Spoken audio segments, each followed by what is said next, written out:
अस्सलाम वालेकुम वरहमतुल्लाहि वबरकातुहू। क्या हाल चाल है यूट्यूब से वाबस्ता तमाम बहन भाइयों को मेरी बहुत बहुत दुआएं और उम्मीद करता हूँ कि आप सब खैरियत से होंगे।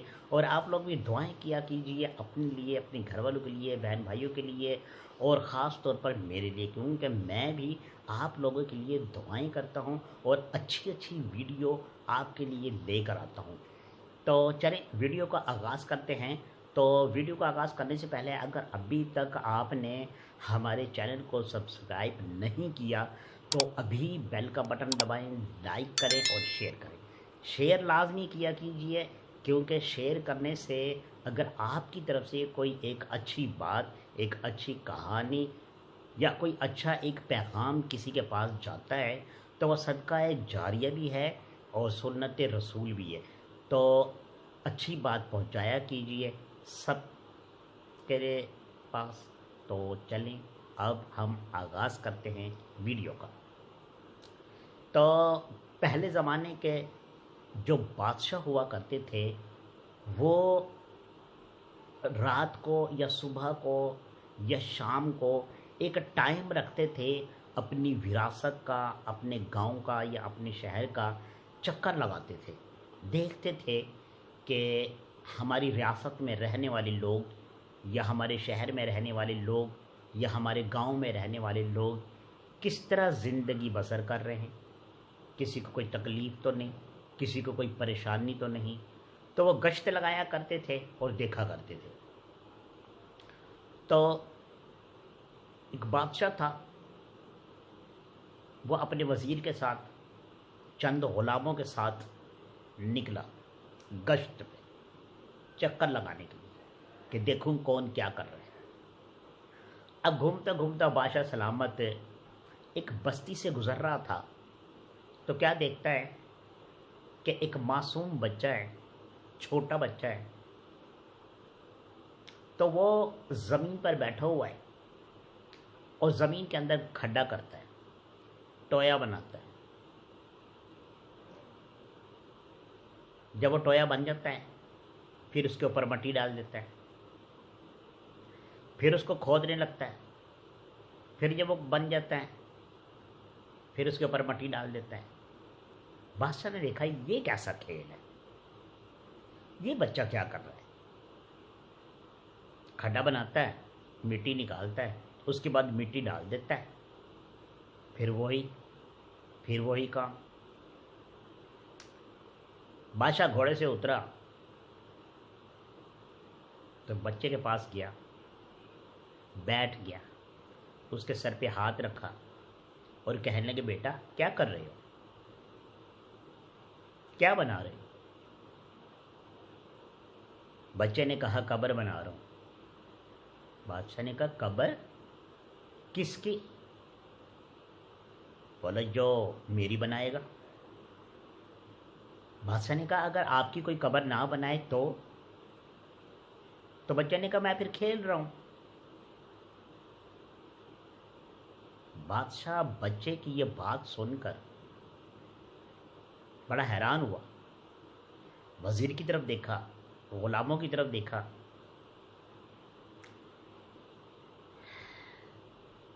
बादशाह ने बच्चे से पूछा बेटा कहाँ रहते।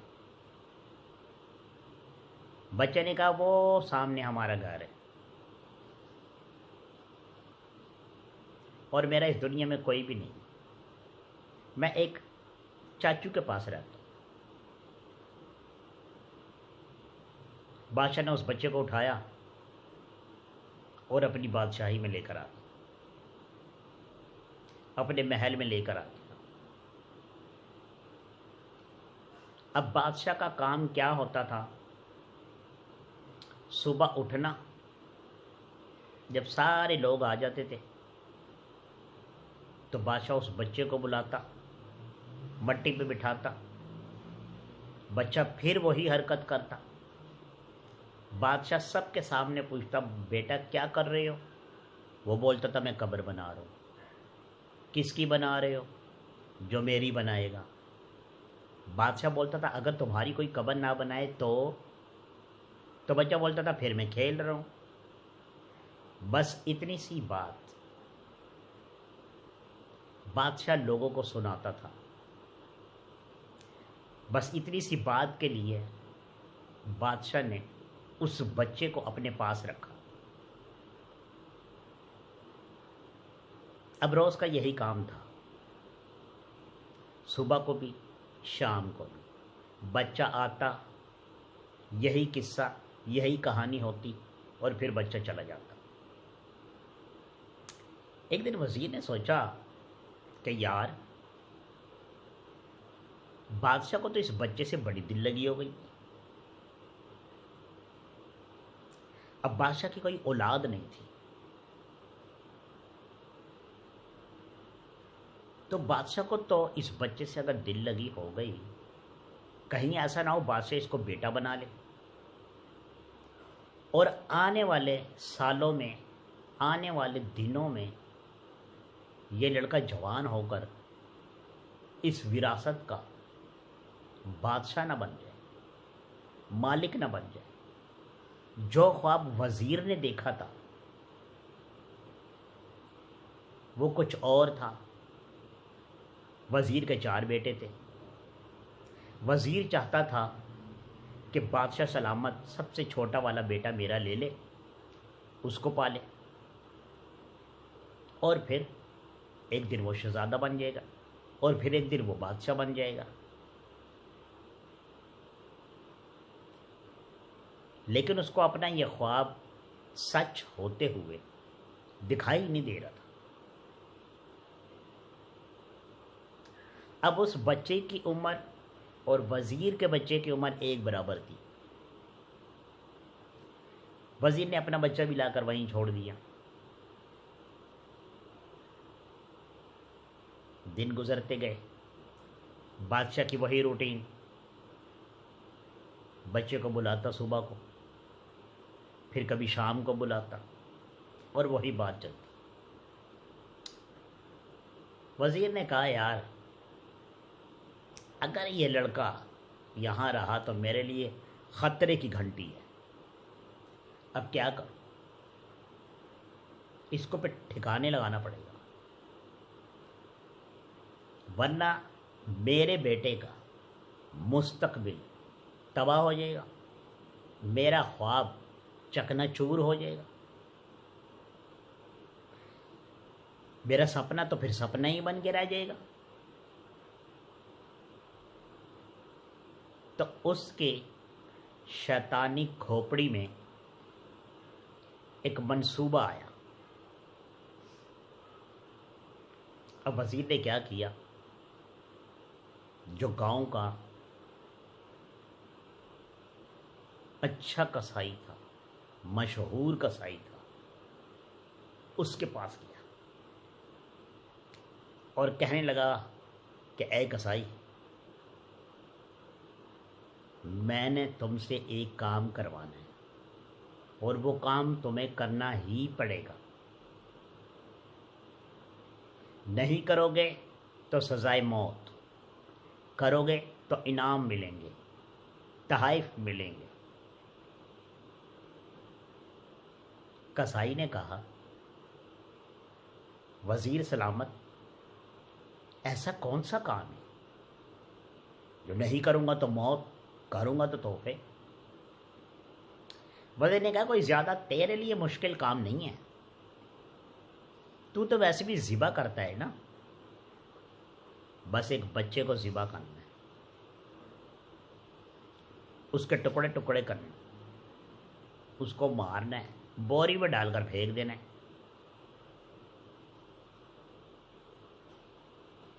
और अगर इनकार करेगा तो फिर यही हालत तेरे साथ होगी, किसी को बताएगा तब भी तेरी मौत है।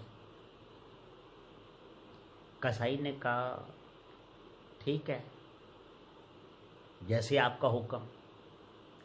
अब वो तो एक गरीब कसाई था ना, उसका बेचारे की क्या औकात थी वज़ीर के सामने, बादशाह के साथ।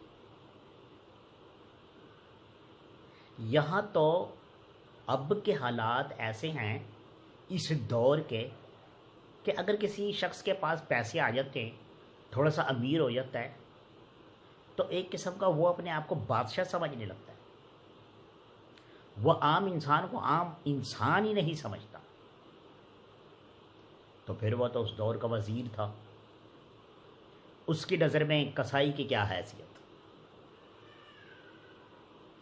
कसाई ने कहा ठीक है, मुझे कबूल है। आप बताएं बच्चा को। उसने कहा बच्चा जो भी है कल आएगा, उसके हाथ में लाल रंग का रुमाल होगा, वो आकर तुमसे कहेगा कि वज़ीर ने गोश्त मंगवाया है। ये 2 पक्की निशानियां तुम्हें दे रहा हूँ, उस बच्चे को पकड़ के ज़िबा कर दो। ठीक है जी। अब वज़ीर वापस चला गया महल में और अपने बेटे से कहने लगा कि देखो बेटा, ये जो नवा लड़का आया है ना, ये जो नया बच्चा है, इसको बादशाह के करीब ज़्यादा जाने ना दिया करो, बादशाह के ज़्यादा काम इसको मत करने दिया करो, तुम बादशाह के करीब रहा करो। उसने कहा जी ठीक है। अब दूसरा दिन हुआ, वज़ीर उस बच्चे के पास गया, उस टाइम के मुताबिक बच्चे से जाके कहा बाहर आओ। बाहर गया, उसने उसको लाल रुमाल दिया और कहने लगा ये रुमाल फलाने कसाई के पास जाओ और जाकर कहो कि ये रुमाल है और वज़ीर ने, बादशाह सलामत के वज़ीर ने गोश्त मंगवाया है, गोश्त दे दो। समझ आई? बच्चे ने कहा ठीक है। बच्चे ने वो लाल रुमाल लिया, हाथ में रवाना हो गया। जब जैसे ही महल से वो निकलता है तो वज़ीर का बेटा सामने आ जाता है, बोलता हाँ भाई किधर? उन्होंने कहा जी मैं वज़ीर साहब का गोश्त लेने जा रहा हूँ फलानी कसाई के पास, और मुझे आपके अब्बू ने कहा है कि उसको जाकर कहना कि वज़ीर ने गोश्त मंगाया है और ये लाल रुमाल उसको निशानी बताना। उसने बोला अच्छा, अब हमारे घर के, हमारे महल के काम भी तुम करोगे? उसने उस लड़के से रुमाल छीना और कहने लगा जाओ मैं लेके आता हूँ। अब वह लड़का रुमाल लेकर कसाई के पास गया। कसाई से जाके कहा कि मुझे वज़ीर ने भेजा है, ये लाल रुमाल निशानी है, मुझे गोश्त दे दो।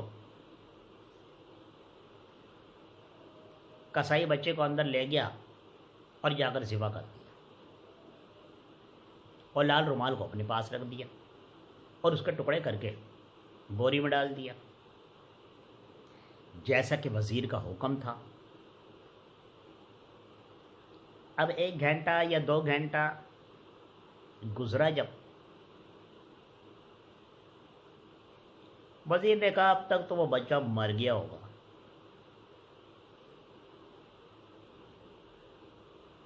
जब महल से निकल के देखा तो बच्चा खेल रहा था। वज़ीर ने कहा है तू यहाँ? तुम्हें तो घंटा 1.5 घंटा पहले मैंने गोश्त लेने के लिए भेजा था, तुम गए नहीं। उस बच्चे ने कहा मैं जा रहा था, लेकिन आपके बेटे ने मुझसे सारा कुछ छीन लिया, रुमाल भी छीन लिया और कहा कि मैं जाऊंगा। वो चला गया। जब वज़ीर ने ये बात सुनी, उसने कहा पागल बेवकूफ़ बच्चे, तूने मेरे बेटे को भेज दिया। वज़ीर भागा। जब कसाई के पास पहुंचा, कसाई से कहा वो जो बच्चा आया था वो कहाँ है? कसाई ने कहा जी जैसा आपका हुक्म था मैंने तो उसको ज़िबा कर दिया, उसके टुकड़े करके बोरी में डाल दिए। तो वजीर रोने लगा, चीखे मारने लगा। कसाई के साथ मारपीट शुरू हो गई, लोग इकट्ठे हो गए, मजमा लग गया। क्या हो गया? इनने कहा, वजीर ने कहा मेरे बच्चे को मारा इसे। अब दोनों को पकड़ लिया गया, बादशाह के सामने पेश कर दिया गया। बादशाह ने कहा कि एक कसाई,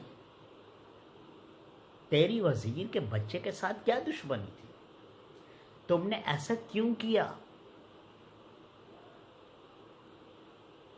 कसाई ने सारा वाकया बादशाह सलामत और जितने भी वहाँ पर लोग थे उनके सामने पेश किया और कहा कि बादशाह सलामत बताएं, इसमें मेरा कसूर है। इसने मुझे कहा था कि अगर तुम ऐसा नहीं करोगे तो तुम्हारा सर कलम हो जाएगा, किसी को बताओगे तब भी तुम्हारा सर कलम हो जाएगा। तुम्हारी ज़िंदगी इसी में है कि मैं बच्चा भेजूंगा, उसको ज़िबा कर देना। इसने मुझे बच्चे का नाम नहीं बताया था, इसने ये भी नहीं बताया था कि बच्चा कौन होगा। इसने लाल रुमाल बताया था, निशानी बताई थी, वही बच्चा लेकर आया तो मैंने उसको ज़िबा कर दिया। बादशाह ने कहा, वजीर तुमने ऐसा क्यों कहा? इसको किस बच्चे को मरवाना चाहते थे?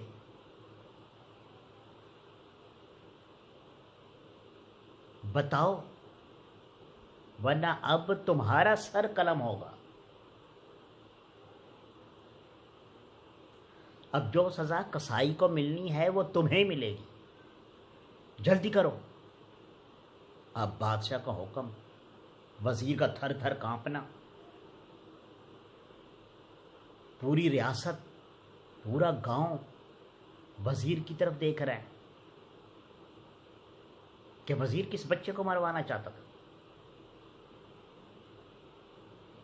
वजीर ने कहा, बादशाह सलामत, सज़ा तो मुझे मिल गई है, आपने मुझे क्या सज़ा देनी है, लिहाजा मैं इस बच्चे को मरवाना चाहता था। बादशाह ने कहा, क्यों? इसने तुम्हारा क्या बिगाड़ा है? उन्होंने कहा, बादशाह सलामत, ये आपके करीब होता गया, इसलिए मैंने सोचा था कि मैं अपना बेटा आपको दूंगा,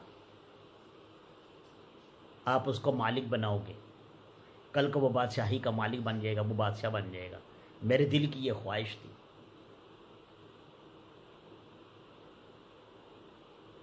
बादशाह ने कहा, अच्छा, लेकिन तुमने इस बच्चे को मारने से पहले इसकी वो बात नहीं सुनी थी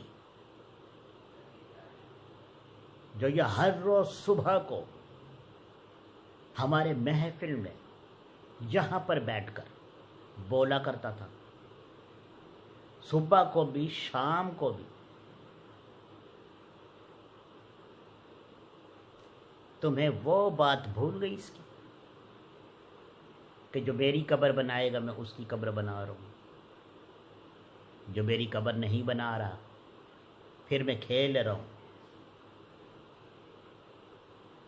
वज़ीर बड़ा पशेमान हुआ और बादशाह सलामत ने वज़ीर को सज़ाए मौत का हुक्म सुना दिया। तो भाइयों, इस वीडियो से, इस कहानी से हमें यही सबक मिलता है कि जैसी करनी वैसी भर। अगर कोई किसी के लिए बुरा सोचता है तो वो बुरा उसके लिए नहीं सोचता, हकीकत में वो बुरा अपने लिए सोचता है। आज नहीं तो कल उसी के सामने आता है और अपने ही बनाए हुए खड्डे में, अपनी ही खोदी हुई कब्र में वो खुद गिर जाता है। लिहाजा मेरी अगर ये वीडियो आपको पसंद आई, लाइक और शेयर ज़रूर करना। कमेंट्स में मुझे ये भी बताना कि ये वीडियो आपको कैसी लगी, ताकि मैं आपके लिए अच्छी अच्छी वीडियो बनाता रहूं और आप भाइयों को शेयर करता रहूं। मिलते हैं अगली वीडियो में। जब तक अपना बहुत ख्याल रखना, दुआओं में मुझे याद रखना। तब तक के लिए खुदा हाफिज़।